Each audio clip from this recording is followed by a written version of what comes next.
Hello everyone. फिर से हम एक बार आ रहे हैं सेकंड पार्ट लेके एमएसटी सीटी का, जहाँ पे हमने स्टॉप किया था वहाँ से हम कंटिन्यू करने वाले हैं। ओके, जिन लोगों ने पहले का वीडियो देखा नहीं है प्लीज़ पहले का वीडियो देख लीजिए, उसके बाद इस लेक्चर के ऊपर आइए क्योंकि इसके आगे ही हम बढ़ने वाले हैं।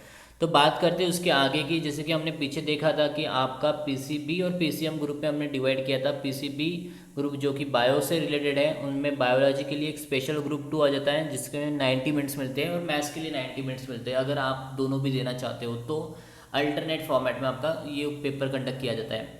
अब बात करते हैं कैंडिडेट्स कौन से होते हैं जो अप्लाई कर सकते हैं। Candidate applying for the particular course are required to appear for a specified seats of paper.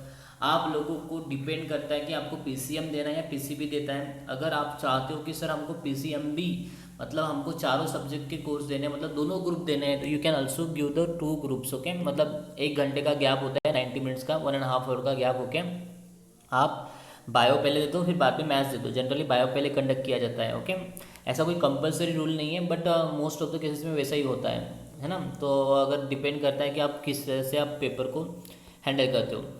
Provided below the distribution of subject question duration and marks. मैंने कुछ एक टेबल बनाया हुआ है जिस टेबल में आपको पूरी कंप्लीट इन्फॉर्मेशन आ जाएंगी आगे। Engineering candidate are required to attempt the appear for PCM.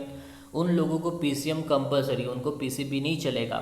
मतलब आप पीसीएम ग्रुप में ही उसका कट ऑफ लाओगे। 200 मार्क्स का पेपर हो जाता है पूरा। किस तरह से मार्क्स डिवाइड होते हैं ये हम आज देखेंगे पूरी तरह से। ओके, तो आप लोगों को पीसीएम ग्रुप कंपलसरी हो जाए। और फार्मेसी कैंडिडेट के लिए मैंने तो पहले ही बता दिया आपको, पीसीएम पीसीबी ग्रुप हो जाता है आपका। ओके, दोनों भी ग्रुप आप कैंडिडेट आप एक साथ दे सकते हो। ये सामान्य प्रीवियस स्लाइड थी गाइस। ओके, अब बात करते हैं एमएसटीसीटी 2020 एग्जाम पैटर्न के बारे में। ये काफ़ी कंपलसरी होता था कि एमएसटीसीटी का एग्जाम पैटर्न 2020 के हिसाब से क्या था, क्योंकि अभी जो एग्ज़ाम हो गई है हम उसी के बारे में बात करेंगे, है ना। तो questions will be based on the syllabus of Maharashtra state board of secondary and higher secondary education. Guys ये कम्प्लीटली आपके स्टेट बोर्ड की बुक के ऊपर डिपेंड रहता है ना, ये सिलेबस। तो MSTCT holds paper of 3 subjects, that is a chemistry, physics जो कंपलसरी है, मैथ्स और बायोलॉजी जो ऑप्शनल में है आपको, मतलब एक दूसरे के ऑप्शंस में हो। अगर आप बायो लेना चाहते हो तो बायो दो, मैथ्स लेना चाहते हो मैथ, आप दोनों भी ले सकते हो वैसे। ओके, तो आगे बढ़ते हैं हम। एमएसटीसीटी एग्जाम का पैटर्न देख लीजिए क्या होता है। तो वेरी इंपॉर्टेंट, ये आपको एक टेबल दिया है मैंने, इसमें आप पैटर्न देख लीजिए। बहुत से बच्चों को कन्फ्यूजन होता है इस पैटर्न के अंदर ही। टाइप्स ऑफ क्वेश्चन जो होते हैं एमएसटीसीटी के, इस totally MCQ based question, multiple choice question होते हैं। टोटल नंबर ऑफ क्वेश्चन की बात करें तो 150 क्वेश्चन टोटल आ जाते हैं इसके अंदर। कितने आ जाएगा इस टोटल नंबर ऑफ क्वेश्चंस 150 आते हैं। 50 क्वेश्चंस फॉर इस सब्जेक्ट आते हैं, मतलब आपको मिलेंगे 50 question in the chemistry, 50 question in the physics and 50 question in the maths guys. Okay, maths में थोड़ा सा मार्क्स का रेशो अलग हो जाता है। किस तरह से अलग होता है वो हम आगे बात करेंगे। टोटल मार्क्स की बात करूँ तो मैं आपका पेपर ग्रुप 1 को जो होता है वो 100 मार्क्स का होता है। ग्रुप 2 आपका वो भी आपका 100 मार्क्स का आ जाता है। जैसे टोटल मार्क्स आपको 200 होते हैं। तो सर मतलब मैं बायो के अंदर बात करूँ मैं, टोटल क्वेश्चन थोड़े ज़्यादा आ जाएंगे। वहाँ पे 200 क्वेश्चन को आपको फेस करना होता है बायो में, मतलब 100 question for the physics chemistry and 100 question of specially bio के लिए। मैथ्स के लिए आपको 50 क्वेश्चन ही होते हैं, वो आगे हम देखेंगे, जिसमें 2 मार्क्स इस हर एक क्वेश्चन को होता है। What should you do for the scoring in MSTCT. Now this is a very important guys, ये काफ़ी इंपॉर्टेंट बन जाता है। क्या करना चाहिए हमने, बहुत से बच्चों को तो कन्फ्यूजन ही है ना, सॉल्यूशन का तो कुछ पता ही नहीं है। तो टेंशन लो मत गाइस, जब तक मैं हूँ तब तक आपको टेंशन लेने की ज़रूरत नहीं है। मैं आपका पूरा मतलब हम हर बार जब पढ़ेंगे इसको, जैसे जैसे मैं आपको केमिस्ट्री पढ़ाता जाऊँगा, ईच एंड एवरी पॉइंट मैं आपका क्लियर करते चलूँगा। और किस तरह से हमेशा आपको मोटिवेट करना है उस चीज़ के लिए भी मैं ध्यान दूंगा आपको। ओके, तो 100% मैं आपका पूरा सीईटी का प्रिपरेशन कम्प्लीटली करा के दूंगा आपसे, तो उसमें आपको टेंशन लेने की ज़रूरत नहीं है। तो किस तरह से करना है, how to prepare the MST CET preparation, tips क्या क्या होती है। तो जो मैंने टिप्स मेरे टिप्स जो मैंने नेट सेट गेट में अप्लाई की थी, माना कि उतना आप नहीं कर सकते हो, लेकिन फिर भी थोड़ी थोड़ी टिप्स मैं आपको दे सकता हूँ उससे रिलेटेड। ओके, तो ध्यान दीजिए इधर। सबसे पहले तो अंडरस्टैंड द एग्जाम पैटर्न, ये काफ़ी ज़रूरी है, क्योंकि पैटर्न अगर पता नहीं है तो हम टाइमिंग एडजस्ट नहीं कर सकते। तो that is important, understand the exam pattern. Plan your preparation, planning is the most important thing you should do before the start preparing. Guys आपको पता है कि प्रिपरेशन करने के लिए आपको थोड़ा सा प्लान तो करना पड़ेगा, मतलब हमें किस सब्जेक्ट के लिए कितना टाइमिंग देना है, कौन से हिसाब से टाइमिंग देना है, हमारा वीकनेस कहाँ पे है और किस बात में हम कमज़ोर हैं, ये सारी चीज़ें आपको वहाँ पे देखनी पड़ेंगी। मेक योर स्टडी प्लान, अब बहुत से बच्चे सोच रहे हैं कि सर टाइम टेबल बनाना मतलब ये क्या, अभी हमारे लिए थोड़ी ना है टाइम टेबल बनाना, इतना पॉसिबल नहीं होता, नहीं बना पाते टाइम टेबल सर हम। तो आप कुछ और बताओ हमको टाइम टेबल के अलावा, ठीक है ना गाइज। ऐसा मत सोचो, टाइम टेबल ये आपके फ़ायदे के लिए है। आई कैन अंडरस्टैंड कि टाइम टेबल को बहुत से लोग फॉलो नहीं करते, बना तो लेते हैं बट बहुत से स्टूडेंट फॉलो नहीं करते। आपकी कैटेगरी में मैं भी था, ऐसा नहीं कि मैं कोई एक्सेप्शनल था। मैंने भी अपना टाइम टेबल बनाया था नेट सेट गेट क्रैक करने के लिए, लेकिन मैंने काफ़ी दिन मेरा फॉलो नहीं हुआ। लेकिन मैंने एक ठाम कर लिया था बाद में कि मुझे अभी इसको फॉलो करना है। तो गाइज़ मैंने सिर्फ 1 महीना पूरा ट्राई किया उसको फॉलो करने के लिए, और मैंने कंटिन्यूसली 1 महीना उसको फॉलो किया गाइज़, अकॉर्डिंग टू साइकोलॉजी। अब मैं साइकोलॉजिकल टीचर तो नहीं हूँ, साइकोलॉजी का है ना, फिर भी मैं आपको बताता हूँ कि एक साइकोलॉजिकल बात है जो कि जो भी इंसान 1 महीना किसी भी चीज़ को हमेशा ट्राई करेगा वो उसके लिए परमानेंट हो जाती है। मतलब वो चीज़ें उसको बताने की ज़रूरत नहीं होती, बाद में वो हमेशा उसको फॉलो करता रहेगा।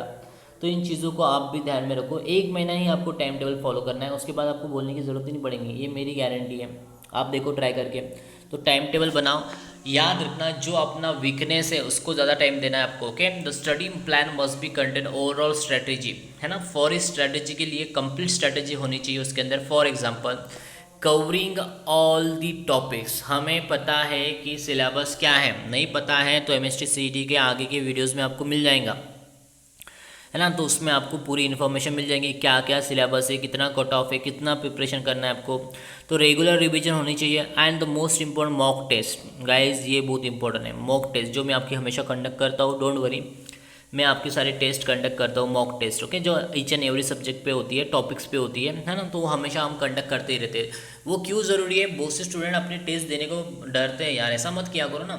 आप लोगों को टेस्ट क्यों होती है गाइस, इस बात को आपको समझ लेना चाहिए। आप कितने पढ़ाई, मतलब आपका प्रिपरेशन कितना हुआ है और कितना करना बाकी है, इन चीज़ों के ऊपर आपका थोड़ा ध्यान होना चाहिए गाइस। तो इसीलिए आपको टेस्ट देना ज़रूरी होता है। अब बहुत से स्टूडेंट इसमें कन्फ्यूज होते हैं कि सर क्यों टेस्ट देने हैं, मार्क्स कम आ जाते हैं। तो पता तो चले हम कितने पानी में हैं, इसीलिए आपको टेस्ट ज़रूरी होती है guys. Okay, I hope so अब ये समझ में आ रहा है आप लोगों को।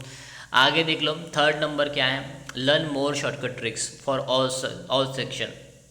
गाइस मैं खुद केमिस्ट्री पढ़ाता हूँ, तो मैं आपको केमिस्ट्री में सारी ट्रिक्स पढ़ा देता हूँ। जैसे कि जनरली इनऑर्गेनिक केमिस्ट्री में काफ़ी ट्रिक्स होती है, ऑर्गेनिक केमिस्ट्री में मैकेनिज्म को ही हम ट्रिक्स समझते हैं गाइस। अगर आप मैकेनिज्म के ऊपर अपना मतलब अच्छी तरह से प्रैक्टिस कर लेते हो तो वही आपके लिए ट्रिक्स में कन्वर्ट हो जाती है। तो मैकेनिज्म इज़ वेरी इंपॉर्टेंट, तो मैकेनिज्म को आप हमेशा फॉलो करते रहो।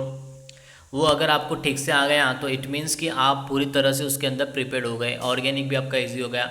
फिजिकल केमिस्ट्री में भी काफ़ी ट्रिक्स है, बट इतनी ट्रिक्स नहीं जितनी हम इनऑर्गेनिक में लगा सकते हैं। अब रहा फिजिक्स का सवाल, तो फिजिक्स में भी आप बहुत सी ट्रिक्स को फॉलो कर सकते हो, है ना। रहता है सवाल बायो का, तो बायो में भी बन जाती है ट्रिक्स। ओके, मैथ्स में तो पता नहीं, मैथ्स के टीचर्स को आप पूछ लो। मैथ्स का मुझे इतना नॉलेज है नहीं कि उसमें ट्रिक्स होती है या नहीं होती है, लेकिन इन 3 सब्जेक्ट में ट्रिक्स 100% होती है। आप इनको फॉलो करो। और ट्रिक्स इसलिए इम्पोर्टेंट है क्योंकि आपको इजीली कोई भी कंसेप्ट याद रखने के लिए फ़ायदा हो जाता है ना। तो अब फोर्थ नंबर आ रहा है आपका practice your weak chapters weaknesses. Okay, आपको आपके वीक चैप्टर कौन से, मान लो कि केमिस्ट्री में अगर मैं बताऊँ आप लोगों को, तो जैसे कि डिफ़िकल्ट चैप्टर आ जाता है, थर्मोडायनामिक्स आ जाता है ना। थर्मोडायनामिक्स फिजिकल केमिस्ट्री का पार्ट है, वो आपका वीक चैप्टर है, वहाँ पे वीकनेस आ जाती है आप लोगों की। तो इन चैप्टर को आप पहले प्रिपेयर करो, इसके ऊपर प्रैक्टिस थोड़ी ज़्यादा करो, ताकि हमारा इस चैप्टर से एक भी क्वेश्चन बाहर ना निकल सके। मतलब हमारा एक भी क्वेश्चन इससे छूट ना सके, हमें ईच एंड एवरी क्वेश्चन को अटेम्प्ट करना है ठीक से। 5 नंबर में आपका आ जाता है 5 रिवाइज द इम्पोर्टेंट चैप्टर्स, है ना। आपको इम्पोर्टेंट चैप्टर के ऊपर थोड़ा ज़्यादा प्रेशर देना है, उसको बार बार रिवाइज करना है। इम्पोर्टेंट चैप्टर हमारे हिसाब से क्या होते हैं, जो कि हाई वेटेज के होते हैं वो चैप्टर। अब कौन से चैप्टर को कितना वेटेज होता है ये भी हम अगले वीडियोज़ में देखेंगे, वैसे don't worry. Practice formulas reaction and importance. Okay, हमेशा आप फार्मूलाज की प्रैक्टिस करते रहो, रिएक्शन की प्रैक्टिस करो। मैंने आपको हमेशा बताया कि नेम रिएक्शन जनरली काफ़ी इंपॉर्टेंट होती है, और मैंने अपने चैनल पे सारे नेम रिएक्शन डाले हुए हैं, आगे आने वाली रिएक्शंस भी डालूंगा। तो उन नेम रिएक्शन की खासियत ये होती है कि उसको मैकेनिज्म की अगर थ्रू याद रखा गया तो काफ़ी बेटर रहता है। मतलब मैकेनिज्म के थ्रू याद नहीं रखना है आप लोगों को, सिर्फ प्रैक्टिस करना है, याद ऑटोमेटिक आपको आ जाएगा नाम में से कौन सी रिएक्शन किस तरह से होती है। तो 7 नंबर आ जाता है टेक मॉक टेस्ट, जो कि हम मैंने पहले ही बताया आपको, हमेशा प्रैक्टिस करने के लिए मॉक टेस्ट ज़रूर होती है, क्योंकि उसमें टाइम मैनेजमेंट हो जाता है आप लोगों का, टाइमली असाइनमेंट हम उसमें एनालिसिस कर लेते हैं, तो वो इम्पोर्टेंट बन जाता है आपका। तो ये हो गया आपका कि आपको रिवाइज करने के लिए किस किस के पैटर्न को, मतलब किस तरह से आपको ये ट्रिक्स को फॉलो करना है, ये कंसेप्ट को फॉलो करना है। अगली वाली वीडियो जो आएंगी आपको वो इसके आगे की आएंगी, है ना, इसमें भी हम काफ़ी डिटेल में स्टडी करेंगे। ऐसे यहाँ तक आपके 7 पॉइंट्स हो जाते हैं। इसके आगे देखिए आप कुछ और पॉइंट्स हैं जो कि काफ़ी इंपॉर्टेंट है आपको बताना। Work in your speed. Okay guys, सबसे ज़्यादा इंपॉर्टेंट मॉक टेस्ट का ये फ़ायदा होता है कि आपको पता चलता है कि यहाँ पे आपको कितना टाइम किस क्वेश्चन के लिए देना है। तो आपको अगर कोई क्वेश्चन, सारे क्वेश्चंस अटेम्प्ट नहीं होते, मानो 50 क्वेश्चंस आपके फिजिक्स में हैं, फिजिक्स में या केमिस्ट्री में आपके 50 क्वेश्चंस हैं, तो ये 50 क्वेश्चंस में से आपको आपका टाइमिंग जो है वो 45 मिनट्स है आपका। ओके, तो 90 मिनट्स दोनों को मिला के मिलता है। अगर आपके 45 मिनट्स में 50 क्वेश्चन नहीं अटेम्प्ट होते तो फिर ये आपका मतलब क्या हो गया, स्पीड कम हो गई आप लोगों की। तो वहाँ पे मैटर गिर जाता है स्पीड, तो स्पीड पे आपको वर्क करना ज़रूरी होता है, तो वहाँ पे वो काफ़ी इंपॉर्टेंट पॉइंट बन जाता है। 10 नंबर का पॉइंट आपको, ये तो हर एग्जाम को फॉलो करना है। 10 और 11 नंबर का पॉइंट तो हर एक एग्जाम को फॉलो करना है आपको। ओके, तो कौन से हैं, मतलब हर एक एग्जाम को, मतलब जैसे कि नीट हो गया, जेई हो गया, या फिर सीईटी हो गया, या फिर स्टेट बोर्ड क्यों ना हो गया, है ना, तो उनके लिए भी ये सेम ही गिरेगा आपका। इसमें क्या इंपॉर्टेंट है देख लो आप, स्टे हेल्थी, है ना, ये तो सर ज़रूरी है, ये तो आज के मतलब कोविड सिचुएशन में तो बहुत कंपलसरी आ जाता है। गाइस देखो, पढ़ाई अगर अच्छे से करनी है तो आपको अपना भी ख्याल रखना ज़रूरी है। आपकी बॉडी को भी जितने न्यूट्रिशन चाहिए उतने देने ज़रूरी होते हैं। तो हेल्थी बॉडी आपकी हमेशा आपके माइंड्स को स्ट्रांग बनाती है। ओके, वो हेल्प करती है आपको एग्ज़ाम प्रिपरेशन के लिए। जैसे कहते हैं ना, हेल्थ इज़ वेल्थ, तो वैसे ही आपको होता है। तो candidate should also allocate some time of physical activities daily. तो आप लोगों को भी थोड़ी बहुत फिजिकल एक्टिविटीज़ करनी चाहिए। जैसे कि आप स्टूडेंट लोग हो तो आपको मानो मतलब घर में बैठे बैठे मोबाइल गेम खेलने से बेटर है गाइस, कुछ ऐसा खेल खेलो जिससे आपका फिजिकल मतलब फिजिकल एक्टिविटी हो जाए आप लोगों से, है ना। जैसे कि क्रिकेट हो गया, बैडमिंटन हो गया, जो भी है, स्विमिंग हो गया। अभी अब फिलहाल तो स्विमिंग बंद ही है ना, कोविड सिचुएशन में। जैसे भी आप चाहते हो कि आपकी फिजिकल एक्टिविटी हो रही है, या फिर एक्सरसाइज करो, सबसे बेस्ट है एक्सरसाइज करो, है ना। घर में भी योगासन कर सकते हो आप, अगर आपको बाहर नहीं जाना है तो योगासन तो कर ही सकते हो। तो थोड़ी बहुत फिजिकल एक्टिविटी होनी चाहिए जिससे आपके मतलब आपके इसमें थोड़ा फ़ायदा हो। बात करते हैं स्टडी मटेरियल के लिए। गाइज मैं खुद एक 3 एग्ज़ाम क्रैक कर चुका हूँ, नेट सेट गेट। मुझे अच्छी तरह से पता है कि स्टडी मटेरियल क्यों इतना इंपॉर्टेंट होता है। तो गाइज आपको एक अच्छा सा स्टडी मटेरियल यूज़ करना है। अब आप सोचोगे सर एमएसटी सीटी के लिए कौन सा बेस्ट स्टडी मटेरियल, तो मैंने आपको कुछ आगे बुक सजेशन की है हर एक सब्जेक्ट के लिए, जो कि हम आगे के वीडियोज़ में देखेंगे। तो इसलिए मैं बोलता हूँ आपको कि आप हर एक ये इन्फॉर्मेशन जो डाल रहा हूँ मैं, तो इसके सारे वीडियोज़ आप देखो, ठीक है ना। जितने वीडियोस बनेंगे उतने आपको पूरे देखने हैं इसके, तो काफ़ी आपको अच्छे से इसकी पूरी जानकारी मिल जाएंगी, तो आपको फ़ायदा हो जाएगा इसका। तो स्टडी मटेरियल्स आपको जो होंगे वो काफ़ी यूज़ करना है। और गाइस याद रखो, आपको ज़्यादा स्टडी मटेरियल नहीं डालना है खुद के ऊपर, है ना, प्रेशराइज नहीं करना है खुद को। जैसे कि मानो कि आप कोई एक पब्लिकेशन की बुक यूज़ कर रहे हो एमसीक्यूज़ के लिए, तो आपके फ्रेंड ने या फिर आपके जो भी जिन्होंने ऑलरेडी एग्ज़ाम दी उन्होंने भी आपको एक बुक दे दी आपको, तो आप प्रेशराइज हो गए, अब कौन सी बुक में से पढ़ना है ना, इस बुक में से पढ़ो या उस बुक में से पढ़ो या सर के नोट्स में से पढ़ो, ये कन्फ्यूजन नहीं करना है। तो आपको सिर्फ जितना स्मॉल आपके पास स्टडी मटेरियल होगा उतना ही बेस्ट वे आप एग्ज़ाम को क्रैक करोगे। ये मेरे को बहुत बड़ा एक्सपीरियंस आ चुका है, तो मुझे एक्सपीरियंस के बेसिस पे मैं आप लोगों को ये बता रहा हूँ। तो प्लीज़ इस बात को याद रखो कि आपको कम से कम स्टडी मटेरियल और अच्छे से अच्छा स्टडी मटेरियल ही रेफ़र करना है सीईटी मटेरियल के लिए, या फिर जेईई या फिर नीट के लिए। ओके, मैं आगे वाले वीडियोस में भी आपको मतलब जो भी ये एमएसटी सीईटी का वीडियोस होने के बाद मैं आगे आपके वीडियोस में बताऊंगा आपको कि कौन सा मटेरियल आपको यूज़ करना होता है जेई के लिए और नीट के लिए भी। 12 नंबर का आ जाता है some chapters in the CET exam have heavy weightage. Definitely कुछ हाईएस्ट वेटेज के चैप्टर्स है तो उनको आपको पहले करना है, तो so study them well. Okay, तो उसको आप अच्छे से प्रिपेयर करो। Get your concept clear. Guys ये हमेशा याद रखो कि आपको आपके कंसेप्ट क्लियर करने हैं हमेशा, ये भी हमेशा याद रखो। जैसे कि अगर कोई प्रॉब्लम आ रहा है तो आप लोग क्या करते हो, आप लोग मतलब अगर नहीं समझ में आ रहा है किसी टीचर का तो आप मतलब एक डिसमोड हो जाते हो और फिर बाद में सोचते हो कि यार सर का समझ में नहीं आ रहा। गाइस अगर आप पूरी तरह से ध्यान नहीं दोगे किसी कंसेप्ट के अंदर तो आपको समझ में कैसे आएगा, है ना, सिंपल सा लॉजिक है। चलो मान लो नहीं आया समझ में, सर नहीं ध्यान था, तो फिर तो ऐसे टाइम पे आपके सामने टीचर है, आप तो कोई अनअकैडमी जैसे प्लेटफॉर्म पे पढ़ तो नहीं रहे, आप बैजूस की जैसे प्लेटफॉर्म में या अनअकैडमी या वेदांत के ऊपर, जहाँ पे आप आपके कंसेप्ट डालोगे तो 2-3 घंटे बाद उसके रिप्लाई या 2 दिन बाद उसका रिप्लाई आएगा, इंस्टेंटली आपको रिप्लाई मिल जाएंगे। इसके लिए आपको क्या करना है, इसके लिए आपको आपके टीचर के साथ फ्रेंडली बिहेवियर आपका रखना है, ताकि आप बिंदास पूछ सको आपके टीचर से, सर ये मुझे प्रॉब्लम है, ये क्लियर कर दो। हमेशा याद रखो, अगर आप जितना ज़्यादा फ्रेंडली रहोगे आपके टीचर के साथ, उतना ही टीचर्स आपकी हेल्प करता है। फ्रेंडली का मतलब क्या होता है गाइस, ओके, आपको आपके टीचर की रिस्पेक्ट तो करना ज़रूरी है, मैं ये नहीं बोल रहा हूँ कि रिस्पेक्ट मत करो, है ना, रिस्पेक्ट तो बहुत ज़रूरी बन जाती है। बट बात आ जाती है इसके अंदर कि आपको क्वेश्चन पूछने के लिए आपको ऐसे अटकने नहीं, यार आप सामने तो राठी सर है, कैसे पूछ रहे, राठी सर का बिहेवियर भी मतलब थोड़ा स्ट्रांग है। अरे गाइस, मैं आपके लिए फ्री बैठे हुआ हूँ, आप एनी टाइम मुझे टेक्स्ट करो, व्हाट्सअप पे करो, है ना, मुझे कोई फ़र्क नहीं पड़ता है, खुद मुझे कॉल करके किसी कंसेप्ट के बारे में पूछ सकते हो आप। मैं अगर फ्री रहा मैं 100% रिप्लाई दूंगा। इतने में आपको गारंटी दूँ कि अगर अभी आपने मैसेज व्हाट्सअप पे डाला तो इसका रिप्लाई आपको आज के आज ही 100% मिलेगा, फिर चाहे वो राइट को क्यों ना हो, है ना। माना कि थोड़ा सा देर हो जाएगा लेकिन 100% आएगा। जैसे कि अनअकैडमी के ऊपर 2-3 दिन बाद नहीं आएगा रिप्लाई, है ना, उन लोगों की प्लेटफॉर्म पे काफ़ी लेट आता है, और वो भी अपने को कंसेप्चुअल अपना नई कंसेप्ट क्लियर होता है। तो यहाँ पे आप जब तक समझ में नहीं आता तब तक आप सामने वाले टीचर से पूछ सकते हो, लाइव लेक्चर्स होते हैं ना, और हम तो ऑफलाइन में अब सामने आ जाएंगे तो सामने भी पूछ सकते हो आप लोग। तो इस बात को याद रखो हमेशा, तो ये दोनों में फ़ायदा हो जाता है। तो इस कंसेप्ट को भी याद रखो, दूर दूर बैठे हुए टीचर्स आपकी कंसेप्ट नहीं क्लियर कर सकते, जो नज़दीक होते हैं, तो उन लोगों की थोड़ी रिस्पेक्ट किया करो यार। मतलब आपको पढ़ाने वाले टीचर्स कोई ऐसे आलतू फालतू टीचर्स नहीं है, बहुत एग्जाम क्रैक करके आ चुके एग्जाम है, मैं मेरा ही एग्जाम्पल नहीं दे रहा हूँ, मैं सभी का एग्जाम्पल दे रहा हूँ, है ना आपको। तो उन लोगों की थोड़ी रिस्पेक्ट करना भी सीखो आप लोग। आई होप सब कोई समझ में आ रहा होगा। तो फिर आपने ये सर्टिंग वाला पॉइंट देखो, CET exam syllabus in all concept devote time for every section daily. हमेशा आपको इस कंसेप्ट के लिए अलग अलग टाइमिंग देने हैं। Identify your strength and weaknesses, guys ये बहुत बढ़िया बात है, आपको आपकी आइडेंटिफाई करना है, आपको आपकी स्ट्रेंथ किस सब्जेक्ट में है और अपनी वीकनेसेस कहाँ कहाँ पे है।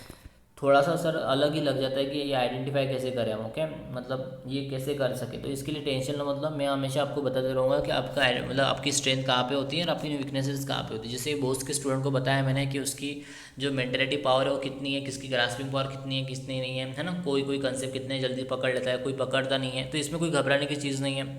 ये आप लोगों के साथ नहीं है, हमेशा किसी ना किसी के साथ होता ही रहता है, इवन इन द केस मेरे साथ भी होता है, तो इतना कोई बड़ी बात नहीं है। तो इसके लिए आप हमेशा मुझे कभी भी आप मुझे पूछ सकते हो, आप मुझे एनी टाइम प्रिपरेशन किस तरह से करना है, इसलिए मैंने ये वीडियो बनाया कि आप लोगों को थोड़ा सा इसमें फ़ायदा हो जाए, ठीक है। आई होप सो गाइज आपको ये इतना समझ में आया होगा, बाकी का हम नेक्स्ट लेक्चर में देखेंगे।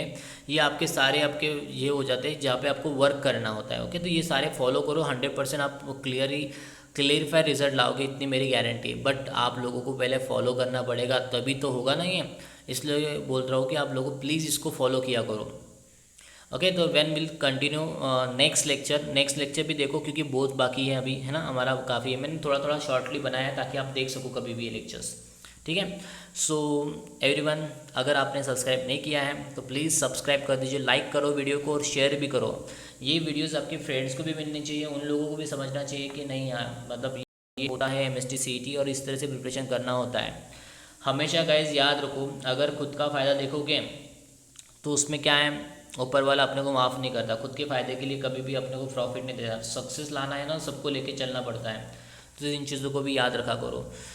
सो जो भी कभी भी लेक्चर देख रहा है तो उन लोगों के लिए good morning, good afternoon, good bye guys, okay, जब भी लेक्चर देख रहे हो आप तब के लिए आपका, okay. So have a nice day everyone.